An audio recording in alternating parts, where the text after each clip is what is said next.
Selamat sore Pak Menko, selamat datang di ruang konferensi pers Media Center G20. Dan selamat sore juga untuk teman-teman media yang sudah hadir. Kami informasikan untuk konvers hari ini disiarkan secara langsung melalui kanal YouTube Kemenko Marves dan FMB 9 Kominfo. Baik, untuk mempersingkat waktu, kami persilakan Pak Menko untuk menyampaikan pengantar terkait kesiapan Indonesia dalam KTT G20. Om Swastiastu. Dalam sepekan terakhir ini saya berada di Bali untuk memimpin langsung persiapan di lapangan bersama para menteri dan kepala lembaga serta Panglima dan Kapolri yang tentunya yang terlibat dalam kepanitiaan G20. Saya ingin melaporkan pada teman-teman sekalian, kesiapan kita, saya pikir kita sudah 100%. Saya juga baru seharian ini keliling meriksa semua. Ini semua akibat atau hasil dari kerja keras dari tim untuk mensukseskan tingkat tinggi KTT G20 ini. Mulai besok tanggal 13 November, kita semua sudah mulai bekerja penuh dan semua prosesi KTT G20 akan dimulai.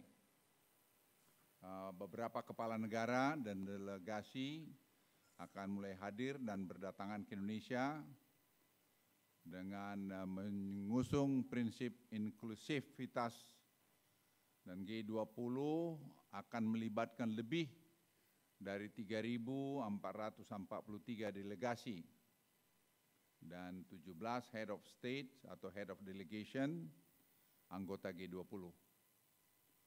Di samping para pemangku kepentingan lain seperti para pebisnis, tim supporting delegasi resmi, aktivitas LSM, utusan lembaga internasional, jurnalis, observer, dengan jumlah seluruhnya diperkirakan mencapai lebih dari 12.750 orang. Saya selaku Ketua Bidang Dukungan Penyelenggaraan acara ini memohon dukungan masyarakat Indonesia, khususnya masyarakat Bali, untuk turut menjaga ketertiban menjelang dan selama pelaksanaan KTT G20. Kepada warga Bali, saya mohon maaf bila di sana-sini terganggu kenyamanannya akibat dari pelaksanaan kegiatan dari G20 ini. Tentu ini semua tidak kami bermaksud untuk membuat teman-teman semua sulit, tapi terkadang tidak dapat dihindari. Dan kami memohon dukungan untuk saling menyukseskan acara ini. Saya juga memohon doa dari seluruh masyarakat Indonesia agar gelaran acara KTT G20 ini dapat terlaksana dengan baik tanpa ada halangan satu apapun. Sebagaimana telah disampaikan oleh pemerintah Provinsi Bali melalui surat edaran, maka pemerintah daerah menghimbau agar masyarakat mengurangi aktivitas selama KTT G20. Ini bukan berarti rakyat atau masyarakat tidak boleh keluar rumah sepenuhnya. Kami mendorong seluruh kegiatan bisa dilakukan dari rumah, agar dilakukan dari rumah saja. Agar anak-anak juga selama beberapa hari bisa belajar secara daring dan karyawan dapat work from home bila itu masih dimungkinkan. Saya kira kita sudah pengalaman dengan COVID kemarin, itu semua bisa kita lakukan. Dengan spirit kebersamaan, saya yakin ini juga bisa kita lakukan. Dari lubuk hati yang paling dalam, saya juga mengajak kita semua untuk terus menjaga wajah Indonesia di mata dunia. Selaku tuan rumah sekaligus sebagai keketuaan G20 tahun ini. Selangkah lagi kita akan menuntaskan kepemimpinan Indonesia dalam membawa arah G20. Dari Bali kita ingin mengajak dunia untuk pulih bersama, untuk bangkit lebih kuat dengan bergotong royong serta membawa perdamaian bagi masyarakat dunia. Bali memberikan aura persahabatan, Bali memberikan aura kedamaian. Saya percaya ini akan menusuk hati dari semua pemimpin-pemimpin yang datang kemari. Sebagai negara yang besar, kita yakin bahwa Indonesia akan menjadi salah satu kekuatan baru ekonomi dunia. Kita melihat ada harapan baru dengan dipegangnya presidensi G20 Indonesia. Kegiatan ini telah memberikan dampak bukan hanya kepada ekonomi nasional maupun Bali pada khususnya, tapi juga kepercayaan internasional bahwa Indonesia memiliki peran strategis dalam percaturan global dan merupakan tempat investasi yang sangat strategis.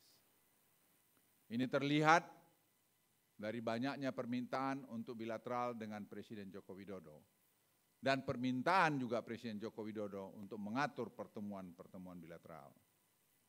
Penyelenggaraan KTT G20 akan memberikan banyak manfaat bagi Indonesia.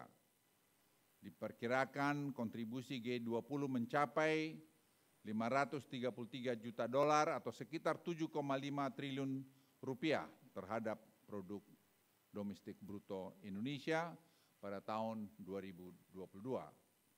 Sebagian besar akan berputar di Bali. Kita tahu selama pandemi kemarin Bali sangat menderita. Sekarang kita berharap ini bisa mengobati luka yang begitu dalam di Bali selama 2 tahun yang lalu. Konsumsi domestik yang didorong oleh rangkaian forum G20 ini diperkirakan naik sampai 1,7 triliun rupiah dan membangkitkan serapan tenaga kerja hingga lebih dari 33.000 orang, terutama pada sektor transportasi, akomodasi, MICE atau meeting, incentive conference exhibition, dan usaha mikro kecil dan menengah. Presidensi G20 menjadi momentum bersejarah bagi Indonesia yang baru akan digelar di tanah air kita ini 20 tahun lagi dari sekarang. Jadi semua Anda yang hadir di sini, Anda akan menyaksikan ini lagi 20 tahun dari sekarang, bila Anda masih tetap hidup seperti sekarang ini. Saya sekali lagi mengajak segenap masyarakat Indonesia untuk turut mendoakan kesuksesan Indonesia, membawa forum KTT G20 bermanfaat untuk dunia. Tunjukkanlah, saya ulangi, tunjukkanlah bangsa ini adalah bangsa besar. Bangsa yang mampu mengedepankan perdamaian. Bangsa yang mampu juga mengatur dirinya. Dan kita siap menyambut KTT G20 ini. Sekian, terima kasih. Om Santi, Santi, Santi Om. Pak Menko, mohon izin untuk 3 pertanyaan, boleh Pak? Silakan. Kami persilakan teman-teman media, terbatas 3 pertanyaan ya. Dari yang pertama dari Mbak itu, tolong sebutkan nama dan medianya. Kemudian yang kedua, ya yang di depan. Satu lagi, oke, dari TV One. Silakan.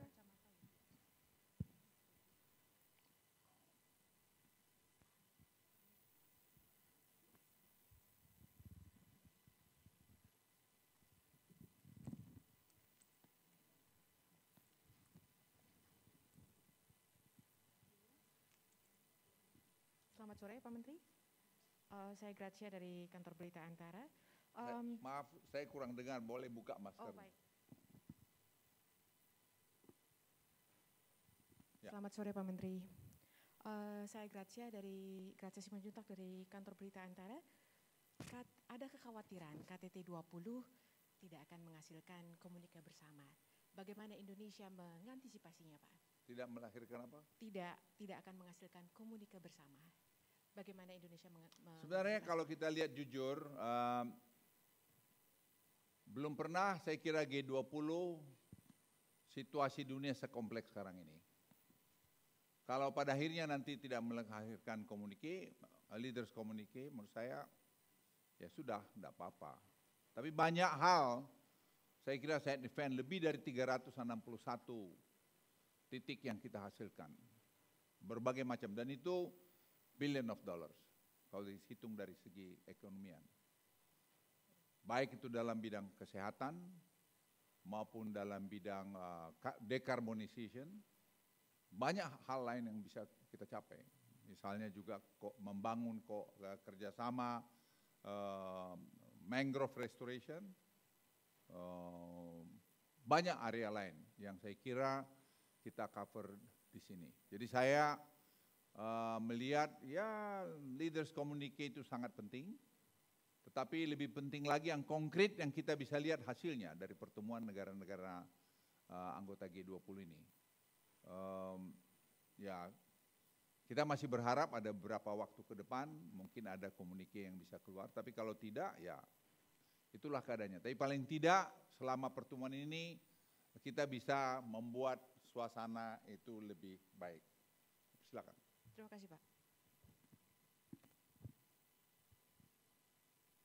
Sore Pak Menteri, nama saya Jessica dari televisi Al Jazeera. A lot of the focus has been about the attendance of the G20 summit, which leaders will come and who will not. And of course, a lot of the focus has been on the Russian president. In your opinion, does the absence of him and some other leaders hamper the summit in any way, or indeed could it be seen as potentially beneficial? Thank you. Well, I think there are 17 leaders going to be here tomorrow night, I think, begin. 3 leaders couldn't come. Number one is President Putin, because he has domestic issue to settle. Number 2, I think Brazil president, I think just election, they couldn't come, because of transition. Number 3, a Mexico president, and Mexico president, as far as I understand, never been away from from Mexico. So that's our thing, 3 head of state. The other, I think you look at the number of the delegation is still very high, and discussion also very, very good. And I'm glad that America and China also be here, and we'll see what happen. Hopefully going to see something happen during their presence in Bali. And I understand also Japan, some others, I think 17 head of state member of G20 is going to be here. Yeah. Thank you. Oke. Yeah, please. Oke Pak, saya Yasin dari TV One.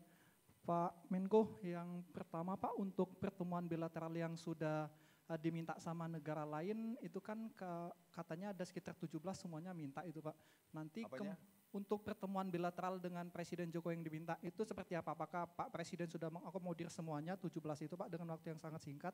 Dan apakah nanti di dalamnya itu Pak akan ada pembicaraan sehingga nantinya Pak Jokowi ini bisa mengajak adanya leader komunika, jadi istilahnya apa ya, strategi untuk ngomong antara 4 mata. Kemudian yang kedua Pak, untuk kegiatan yang outdoor yang rencananya ada di GWK kemudian mangrove, itu untuk tingkat pengamannya seperti apa Pak? Dan apa betul juga rencananya akan ada para kepala negara ini bersepeda bersama itu Pak? Terima kasih Pak. Saya jawab dari belakang, yang bersepeda bersama saya belum dengar, baru dengar ini. Kalau GWK saya kira sampai hari ini semua hadir, dan kemarin waktu gladi kotor saya lihat sangat spektakuler. Saya kira siapapun yang akan melihat itu ya akan melihat sesuatu yang luar biasa dan merefleksikan bahwa ekonomi kita sangat baik. Jadi pertunjukan itu diatur secara sangat profesional oleh orang Indonesia. Tadi mengenai apa yang sebelumnya?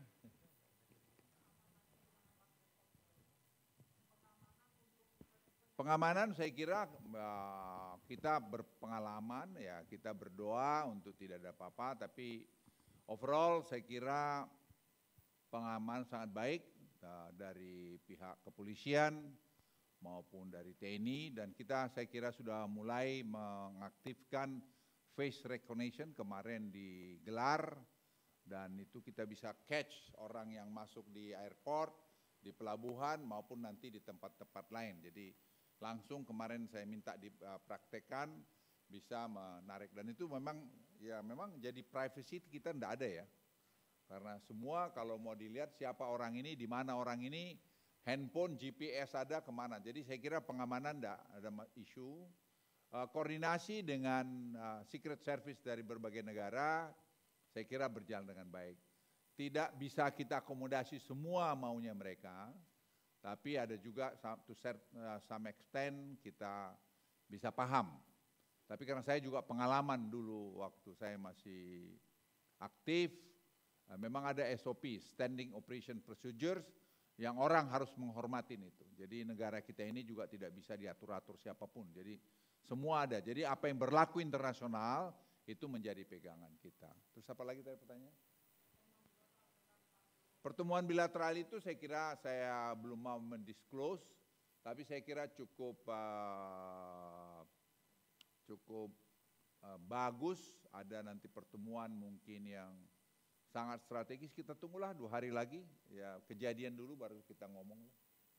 Ya, tapi saya pikir akan menunjukkan bahwa Presiden Joko Widodo ini presiden yang mampu memberikan contoh. Tadi beliau dari Kamboja telepon saya menanya persiapan-persiapan sampai detail sekali. Bagaimana di Dom waktu makan siang, bagaimana nanti Presiden menyaksikan dengan Presiden Xi Jinping mengenai kereta api cepat Jakarta-Bandung Dynamic Test yang sudah selama 2-3 hari ini kita lakukan dan berhasil dengan baik. Dan kemudian bagaimana industri-industri yang ada BRI, yang ada di Indonesia Timur, dan juga pertemuan nanti Presiden Joko Widodo dengan Presiden Xi Jinping, bilateral dan sebagainya.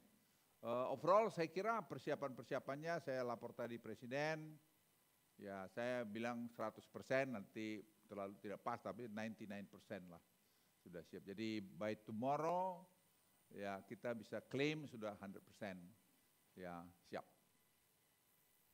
Silakan.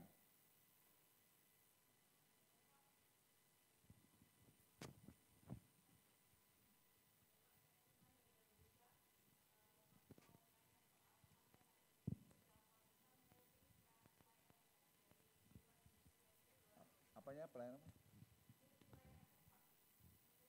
Oh, ya saya pikir nanti ada yang ngukur. Memang saya minta untuk dilakukan itu, tapi sampai hari ini saya belum tahu. Tapi saya pikir dari yang saya lihat media, Anda kan media, jadi ya sampaikanlah yang benar mengenai negaramu ini. Kan negaramu ini, kamu yang masih muda-muda, saya kan udah tua.